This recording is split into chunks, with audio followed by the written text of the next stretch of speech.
Hello to all, welcome to my channel পিভই। আমি সমীর এবং আজকের এই ভিডিওতে 2025-এর বাজেট রিগার্ডিং কিছু ইম্পর্টেন্ট নিউজ আমি কভার করার চেষ্টা করব। তো আজকের এই ভিডিওটা শেষ পর্যন্ত অবশ্যই দেখবে।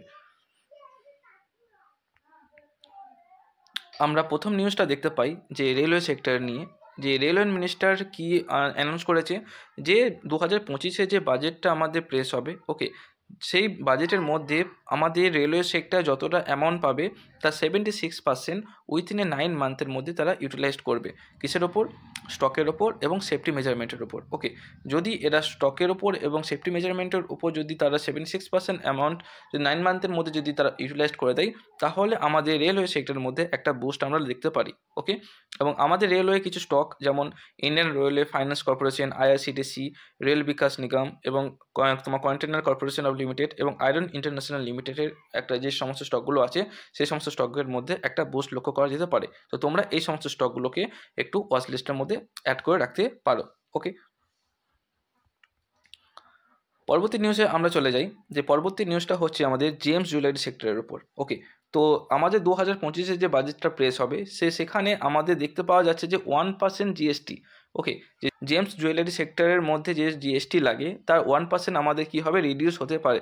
ওকে, তো যদি 1% জিএসটি রিডিউস হয় তাহলে পরবর্তীকালে আমরা ডায়মন্ডস এবং গোল্ড এর মূল্য আমরা কম দেখতে পারি। ওকে, তো এখন আমাদের গোল্ড এবং ডায়মন্ডের যে রেট একদম হাই চলছে, তো যদি বাজেট প্রেস হওয়ার পর যদি 1% জিএসটি যদি আমাদের কম করে দেয়, তাহলে আমরা ডায়মন্ড এবং গোল্ডের মূল্য আমরা পরবর্তীকালে কমতে দেখতে পারি। ওকে, পরবর্তী নিউজে আমরা চলে যাই।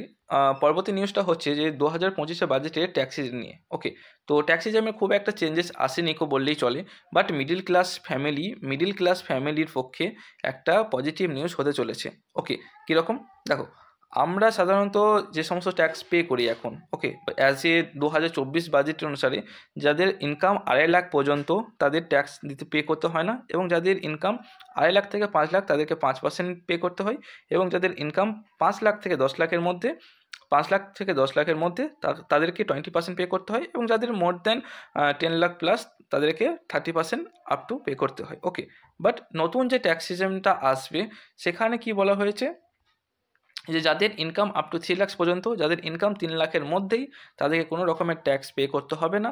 বাট কেউ যদি 3 লাখ থেকে 5 লাখের মধ্যে ইনকাম করে তাকে 5% পে করতে হবে, এবং বাকিগুলো তোমার 5 থেকে 10 লাখ এবং 10 লাখের থেকে বেশি ইনকাম করো তাহলে আপ টু 20% এবং আপ টু 30% তাদেরকে ট্যাক্স পে করতে হবে। ওকে, তো আমরা দেখতে পাচ্ছি যে ট্যাক্স সিজনের উপর খুব একটা চেঞ্জেস আসেনি। ওকে, সে কী রকম চেঞ্জেস এসেছে, শুধুমাত্র যাদের ইনকাম 2.5 লাখ টাকা ছিল তাদের কোনো ট্যাক্স পে করতে হতো না, এখন সেটা বেড়ে 3 লাখ পর্যন্ত এসেছে। যে 3 লাখ পর্যন্ত কারো যদি ইনকাম থাকে মিডল ক্লাস ফ্যামিলিতে, তাহলে তাদেরকে কোনো রকমের ট্যাক্স পে করতে হবে না। ওকে, তো পরবর্তী নিউজে আমরা চলে যাই। পরবর্তী নিউজে আমরা দেখতে পাই যে 2025 যে বাজেটটা আমাদের প্রেস হবে সেটা আমাদের ইভি সেক্টরের উপর একটা ফেভারে আমাদের দেখতে পারি। কি মত অনুসারে, গভর্নমেন্টের মত অনুসারে যে সমস্ত ডিজেল এবং পেট্রোলযুক্ত গাড়িগুলোর যে ব্যবহার কমাতে হবে, এবং ইভি যুক্ত গাড়ির প্রোডাকশন এবং সেলস কন্টিনিউয়াসলি বাড়াতে হবে। সো এই কথা মাথায় রেখে আমাদের 2025 বাজেটে ইভি সেক্টরে তোমার ব্যাটারি ইনফ্রাস্ট্রাকচার এই দিকে একটা বড় রকমের বুস্ট আমরা দেখতে পারি, এবং ইনফ্রাস্ট্রাকচার এবং ইভির যুক্ত যে সমস্ত স্টকগুলো আছে সেগুলোর মধ্যে আমরা একটা বুস্ট আমরা লক্ষ্য করতে পারি পরবর্তীকালে। ওকে,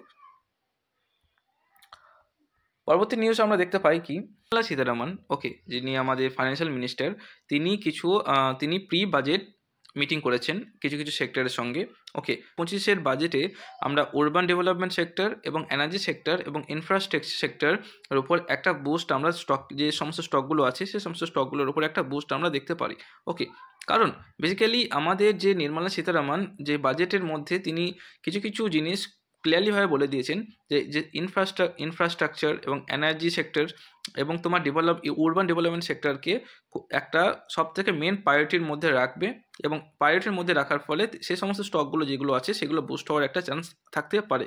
ওকে, তো তোমরা ওয়াচ লিস্টের মধ্যে এনার্জি সেক্টরের এবং ইনফ্রাস্ট্রাকচার এবং আরবান ডেভেলপমেন্ট সেক্টরের উপর যে সমস্ত স্টকগুলো আছে সেগুলোকে একটু ওয়াচ লিস্টে অ্যাড করে কন্টিনিউয়াসলি একটু ওয়াচ করতে থেকো, কারণ তোমরা এই 2025 সালে তোমাদের পোর্টফোলিও কিছুটা বুস্ট হতে পারে। স্পেশালি এই স্টকগুলোকে তোমাদের ওয়াচ করে রাখতে হবে। ওকে, তো থ্যাংক ইউ। আজকের ভিডিওটা এতটা পর্যন্ত। তোমাদের সঙ্গে দেখা হচ্ছে পরবর্তী এক ভিডিওতে।